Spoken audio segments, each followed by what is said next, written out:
Today I'm going to cover my 7 favorite thoracic shoulder opening exercises for the tuck handstand. So I recently put a video up showing my favorite handstand exercise for the tuck. Now today I'm going to cover more the thoracic shoulder opening exercises because most people are tight in that area. Now most people's tuck handstand is going to look very different to the person next to you because there's a lot of difference in limb length and flexibility and strength. Ideally what I want to have is this one line, so there's not like a kink in the body. Now normally there's a kink area around the upper back shoulder area. So let's just have a quick look at my tuck handstand that I done yesterday. So if you look at the tuck handstand position, see how that's one continual line there. And then let's look at where my handstand used to be for my tuck handstand. See now I've got a kink in the shoulders in that upper back area. So it's 2 lines that meet at a point. Now this is not a good thing. So if we have an area which meets at that point, it means that's a point where it will buckle, it will point where it will break. So what we want to do is just slowly open that up so we get that one continual line. Now, how do we do that? I'm going to show you my favorite 7 exercises to mobilize that area. Now, it doesn't mean that you have to do all 7. What I would do is pick the ones that you find give you the best results. Now, to be careful not to be going too intense too quickly. So the first one is the thoracic extension over a foam roller. So I'm going to place the foam roller on my bottom rib, just where my thoracic spine starts. I'm going to keep my heels and my butt pushed into the floor. I'm going to try not to compensate in the neck or in the low back and try and only get the movement from where the roller is. So I'm going to extend as much as I can, come back again. I'm going to do 1 to 2 extensions, and then I'm going to make my way up the spine. So areas that are particularly tight, I'm going to spend more time there. Areas that feel like they're looser, I'm going to spend less time. Now the second one is I'm going to hold on to something. Now I'm holding on to stool bars here. If you don't have stool bars, it could be the couch, it could be a barbell, it could be something that's fixed. Ideally, hands will be shoulder width apart, so my biceps will be by my ears. I'm going to extend the legs out, and I'm going to have the foam roller somewhere where that kink is in the upper back shoulder area.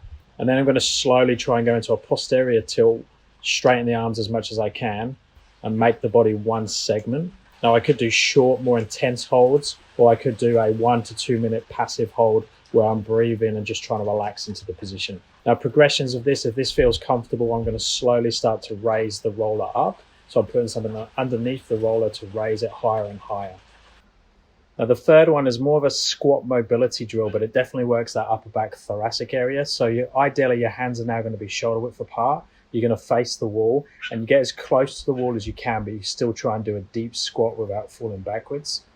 Now, if you find here you're very limited by the calf muscles or by the hips, you can raise the heels up slightly. You could widen the hands and you could bend the elbows as well. But ideally, biceps by your ears, arms dead straight, heels flat on the floor. To progress it, we move closer to the wall. Now for this one, you need a barbell and a foam roller. So again, biceps by the ears, grab hold of the bar shoulder width apart. Have the hips up quite high to start with. And then as you roll up and down on the thoracic area, you slowly lower the hips towards the floor. And again, if it's too hard, slightly wider with the hands and lift the hips up higher. Next one is the one I went through in detail last time in the last video. So the actual tuck handstand drill up against the wall. So chest the wall facing, coming down so your knees are 90 degrees at the hip. So the femur is determining the distance the hip is from the wall.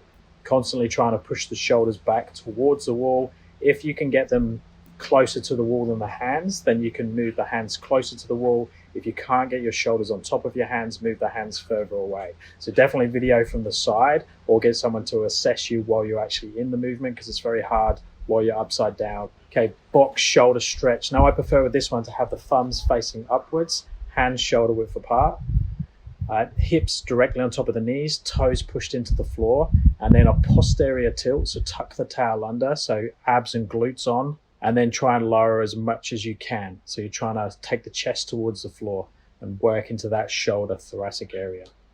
Again, we could do repetitions here or we could do a longer, more passive hold.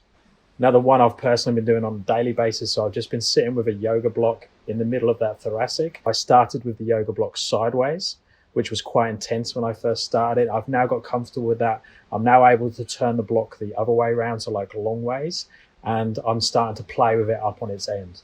So again, try this one, see how it feels. It can be quite aggressive. And another one that you really should video from the side and see where you're getting the range from, because you can use your low back a little bit too much on this one. Then the floor version of the box one we done a few seconds ago. So same deal, hips above the knees, toes pushed into the floor, hands shoulder width apart. Ideally on this one, go up onto fingertips, keep looking at the fingers, posterior tilt, and then take the chest towards the floor. And that's it. That's my favorite 7 thoracic shoulder opening exercises, specifically for the tuck handstand, but it's going to help your handstand in general to get into that straight line. Since I've been working this a lot more, I have definitely noticed it much easier to get things like muscle ups, chest to bar, chin ups, and just things that demand more of an opening of the thoracic chest, upper back area. Let me know in the comments if you have any feedback or any questions on any of these drills, or let me know if there's any other ones that you prefer or like that I haven't covered here today. If you'd like to support the channel, there's a buy me a coffee link in the description. Thumbs up and subscribe will be appreciated, and I'll speak to you next time. Thanks, guys.